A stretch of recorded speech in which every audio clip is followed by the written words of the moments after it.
hope everybody's doing good. Wanted to bring you this video because I think it's a necessity. So what I want to compare is home ownership in the U.S. versus Ghana, and then you can decide, okay? And I think there'll be some information here. Some of you'll be shocked, and it's a good thing, right? We all learning.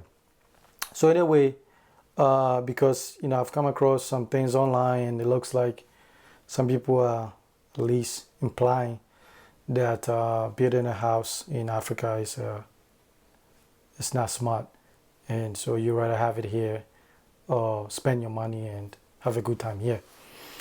And so I wanted to put in my few cents, but I also want to talk about a little bit big picture before we get into that, which is black folks and money, black people and money. I want to segue off Dr. Amos Wilson said, and also from what Dr. George Fraser said about black people's attitude with money and stuff like that. So then we're gonna then go deep into that. So Dr. Amos Wilson, get his books, man. It's a great asset. He died I think 1995 or so. And it's a great asset to our people. So I think get his books and read them. And so he talks about this. So this is what he said. Our refusal as black people to confront the issues like money and wealth is going to end up with our very lives being threatened as people on this earth. And he also said, only when you look at yourself as a nation can you change things, right? And I agree with that. We as black people don't want to deal with the issue of money and wealth. And there's a great consequences to that.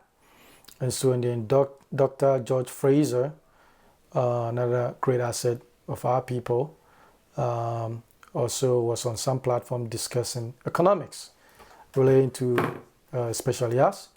And so he said this, to be black and beautiful in this world means nothing unless you are black and powerful. We cannot be black and proud and niggas too. White folks are planning for 3 generations and we are planning for Saturday night. The goal is for us to win and not look like we are winning. I'd rather carry a plastic bag with $5,000 in it than carry a $5,000 bag, Louis Vuitton bag, with $100 in it. You just look like you are winning. You are not winning. Louis Vuitton is winning. Nike is winning. Armani is winning. Gucci is winning. And I know why we do these things. There's a long history of helping ourselves sway from the less than due to our long history of psychological holocaust that we've gone through the worst of humankind. It is interesting to me that the rich stays rich by pretending to be poor, while the poor stays poor by pretending to be rich. And if we do not fix this level of financial literacy, we are preparing ourselves to irrelevancy in a very near future. There are a lot of reasons that we are at the bottom of every economical statistics that matters in the United States. A second warning shot was being fired by the establishment in 2000 April report by the Institute of Policy Studies, i.e. the economic state of Black America, which included a statement that in 2053, 10 years after the majority becomes the minority, if nothing changes among African American household, the household median wealth in America will be 0. I repeat, it will be 0 by 2053 if we do nothing. That was supported by a December 11, 2017 article from the Boston Globe with a very disturbing headline.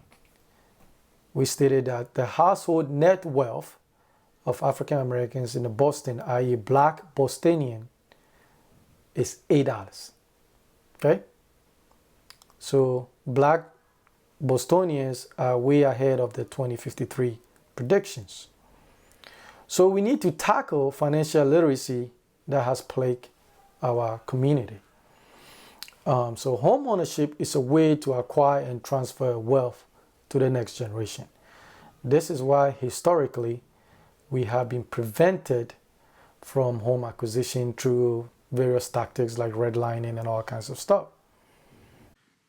So like I said earlier, I'm going to compare the home ownership from the US to Ghana, so then we can see what actually is going on, because I want us to have an idea what is happening in a developed country versus a developing country, and so you can see the numbers and add that into your decision making. Okay, so if you look at the United States home ownership percentage, right? So the whole total population of the United States is at 65.3%. This is the total population own homes, right? Compare that to Ghana. Ghana is at 47.20. Okay. Now, if you look at the section that do not have mortgage, okay, only 37% of the United States homeowners do not have mortgage. Compare that to Ghana, 90% of the Ghanaian homeowners do not have mortgage. You move over, only about 19.90% or roughly about 20% of the homeowners in the United States actually bring cash to pay for right away. So basically they pay for the house to be built right away, no mortgage. Okay. If you compare that to Ghana, about 90% of the Ghanaians bring in cash to build their homes and own it, okay, through a duration. Now, so that leaves us about, when we compare to the number of people that actually have mortgages on their home in the United States, it's about 63%. Okay, we're talking about 30-year on average, 30-year mortgage, right? And then only about 10% of the Ghanaian population of homeowners actually have a mortgage. Okay, so in this case, we have a developing country and a developed country, right? Even though it makes sense that the developed country has more home ownership in terms of per population, those have been acquired through mortgages. Okay, if you remove the mortgages out, about 20% of the population that actually build a home and own it outright. So I want people to understand that. Compare that to 90% of the Ghanaians that don't have mortgages that they build through a series of time, right? And so if you break it down, so here you can see I'm actually using the whole population of the United States. Now, if we break it down to just black people alone in the United States, right? So, like I said earlier, 65.3% of the U.S. population own a home. Out of that, about 47.01 owned by Caucasians or white people. And there's a gap between the white and black ownership, which is about 30% drop. So if you deduct that, that means black people in the United States own about roughly about 17% of the homes as a population. Okay, it was tricky getting this data. I had to search it for a while because they were hiding in a bunch of stuff. So I had to work my way backwards so roughly under 20% of black people in the United States actually own home compared to, if you take the whole population together. Okay, now if we deal with just the mortgage duration and years to build in the U.S. compared to Ghana. So U.S., a developed country, on average, homes are built within 3 to 6 months, completed, from starting to when you're moving 3 to 6 months. Okay. Compare that to Ghana. It's about 5 to 7 years to complete a home. And remember that 5 to 7 years, people are only relative to people that are bringing money to build. If you take a loan or mortgage in Ghana, you can build that within a year as well. Okay, but now when you look at the mortgage duration, in the US on average it's about 30%, and in Ghana it's about 15% for the mortgage, right? So you can see here that Ghana is the home ownership rate in Ghana is actually very, very important. It's very, very high compared to being a developing country, and compare also to not using a high percentage of the cost as mortgage loans, right? And so these are some of the things that I want us to be proud about, that, you know, with a build in Africa and stuff like that, it's a real deal. A lot of people in the United States, 80% of them will not be able to own their home if they have to do it